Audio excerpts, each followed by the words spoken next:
We continue our journey through Lent here with battling the beast within. And last week, we zoned in on the look St. Anthony had on his face as the beast swarmed him, the temptation swarmed him all around, and saw the look on his face, that his look is not unique to him. Other saints have had the look. St. Paul, we saw in the second reading, his letter to the Romans, had the look when he says, if God is for us, who can be against us?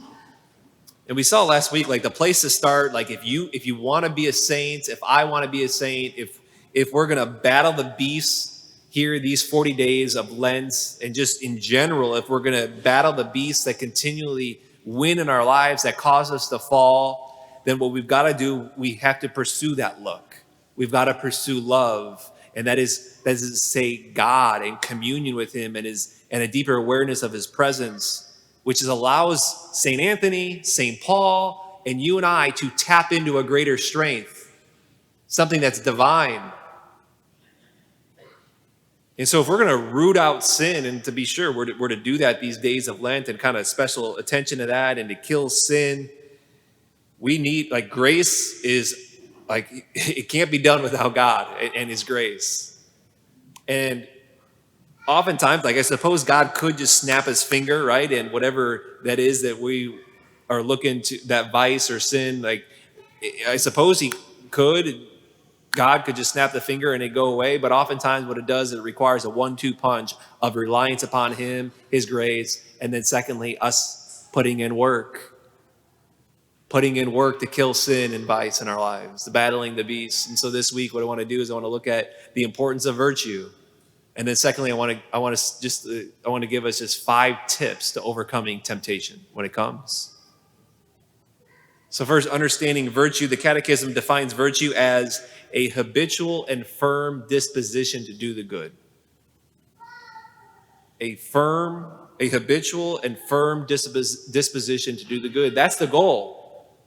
The goal is to not just to choose the good after a time of struggle, but to habitually do it, habitually choose the good, and with a firm disposition to do it, right? And there's a difference between those two.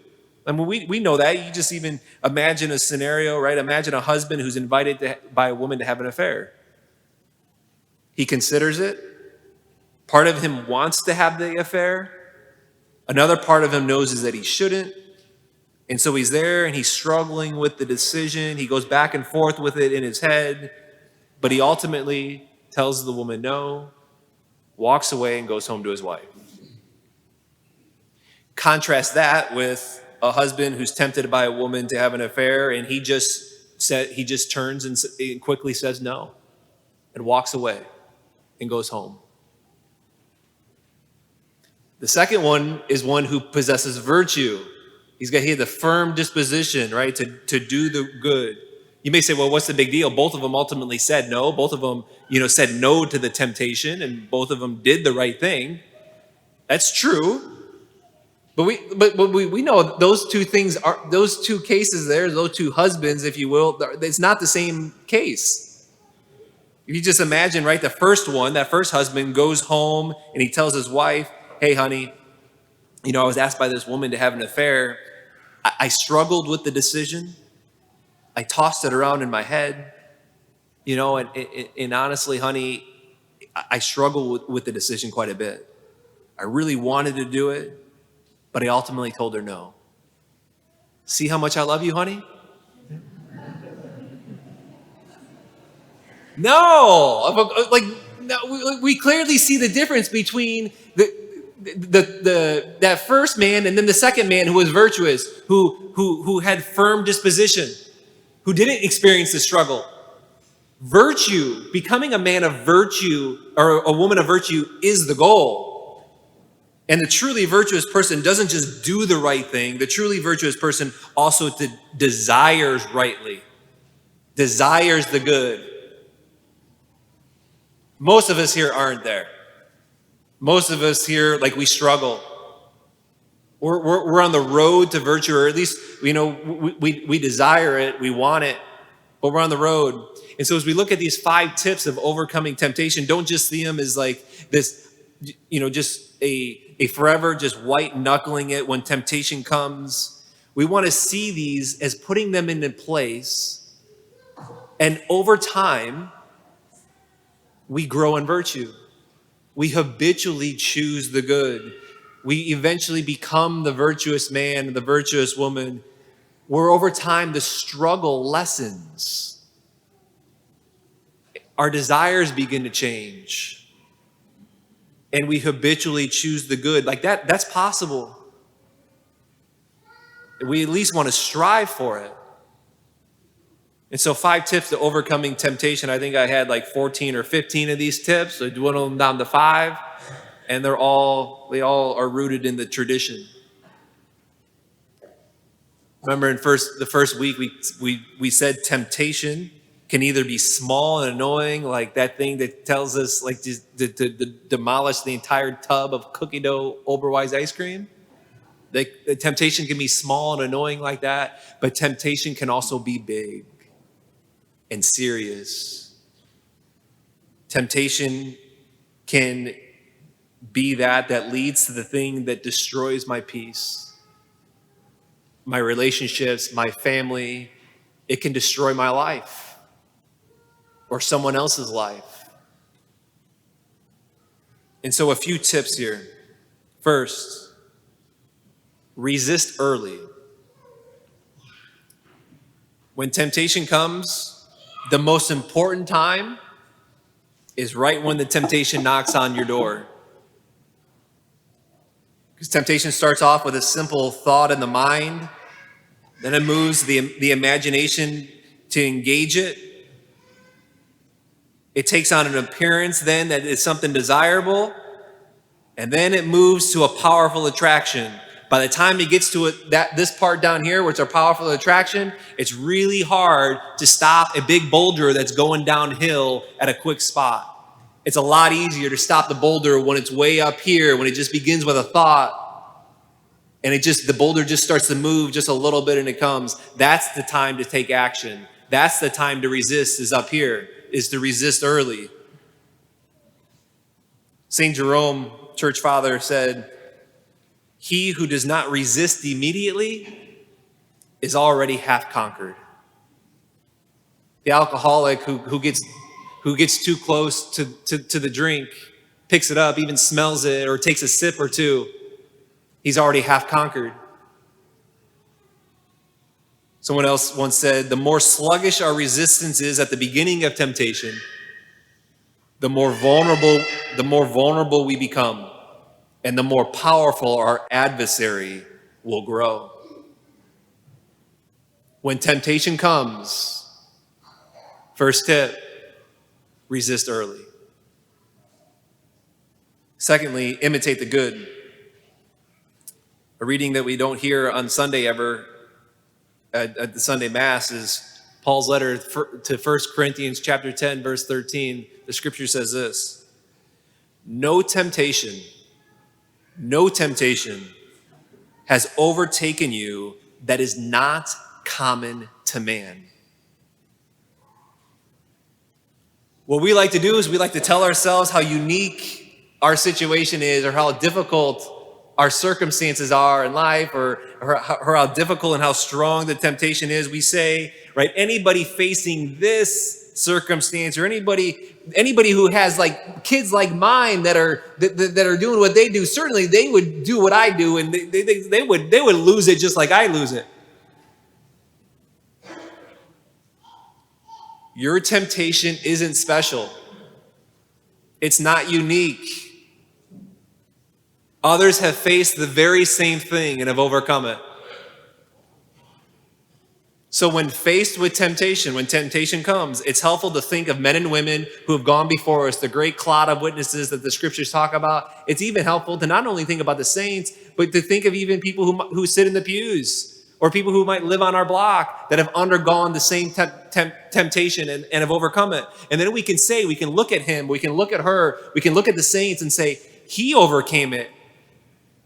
She overcame it. What is stopping me from not overcoming it? To imitate the good. Imitate the good. Third, the third tip to overcoming temptation is to magnify the cost. Anytime we are tempted to give in to temptation, it'd be helpful to train ourselves to think and to ask ourselves the question as the temptation comes, what if the worst case scenario came true? Like when temptation comes, you can think, eating the entire tub of cookie dough ice cream. You can think, okay, this wouldn't be good for me, so it wouldn't be good for my health. That's good, that's helpful.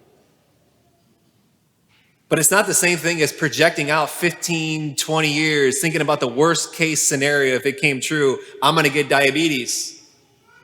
I'm going to lose my leg. That's motivation.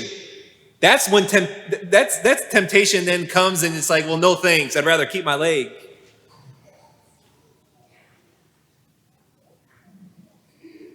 It's to say I'd rather not let this hellish situation come upon me. This hellish situation upon me, upon my loved ones, and everybody else. That's ultimately, and to say that hopefully the hellish situation isn't for eternity. Because that's ultimately the worst case scenario. Magnify the cost. What's the worst case scenario? What if it came true? What if she finds out? What if we get pregnant? What would happen if I betrayed my vows that I took when I was ordained a priest? What's the worst case scenario there that would take place? The harm that would, the scandal that it would cause. 5 minutes of sin can wreck a life. It can wreck your life. It can wreck lives of those that are around you. Right? And I say that like as gingerly as I can too, because please know of God's mercy and His compassion in there, and we're going to lean hard into that these next 2 weeks, next week and the week after. We're going to lean hard into it. That He's always there, ready to welcome us back when we fall. But it's also helpful to know that when confronted with temptation, is to magnify the cost and imagine a thing. What if the worst case scenario came true? Fourth, and don't hear this as trite. Don't hear this as be like, yeah, okay, that's not really. Fourth, make a quick recourse to prayer when temptation comes. Say a Hail Mary. Say the name of Jesus. Just utter His name. A lot of the great saints wrote and talked about just making the sign of the cross, using holy water. Someone once said, "He who neglects prayer in the time of temptation is like a general when surrounded by the enemy does not ask for reinforcements." You're like a general who's being attacked and surrounded by an enemy. You just decide not to ask for reinforcements. Make a quick recourse to prayer. And fifth tip to overcoming temptation is to never give up. And this is important. Sanctification, which is just to say our growth in holiness, is not always an upward trajectory up and to the right. Oftentimes we grow spiritually slowly, sometimes with stumbles. There's a young man wrote me this past week, sent a card in the mail, and he was describing how he was a lapsed Catholic for many years, left the faith, and he described how he had, a year and a half ago, he came back to the faith and started going to mass and made a good confession, and how he was experiencing, growth and fruit in his life. And then he went on and he said this: "I had grown in my faith. God changed me beyond measure. I was looking forward to Lent this year, but all of a sudden it seems I'm back to square one. My old ways of thinking seem to be back again. My mind that was under subjection to God's will is now upside down again. Your message and the image of the torment of St. Anthony helped me find peace. It helped me to know that I can get back up and press on. Especially in our culture today, it is easy to have developed coping mechanisms, maybe coping mechanisms that have gone back to earlier on in our lives as a youth, vices, bad habits. We developed those things, and then we decided to turn course, to try to follow Christ, to return back to Mass, the sacraments, to battle the beast, to get serious with battling the beast. And we found ourselves even making progress. It doesn't take much to slip back into the old coping mechanisms. It doesn't take much. You must never despair during temptation. Never give up. Never give up. The Lord's there. He's waiting to pick us back up again. I just want to close with, our first reading was from the book of Exodus, and we heard the list of the 10 commandments that God gave through Moses to the people, to us. Don't hear those as just a set of arbitrary rules given to a people a long, long, long time ago.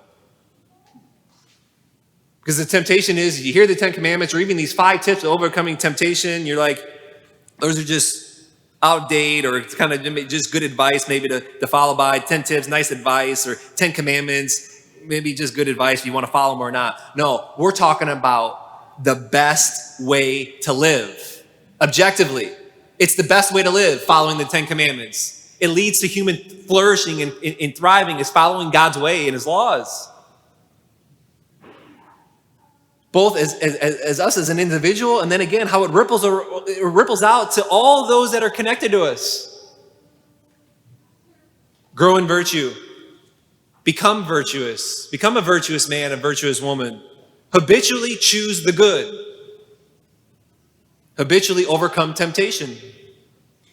It's possible.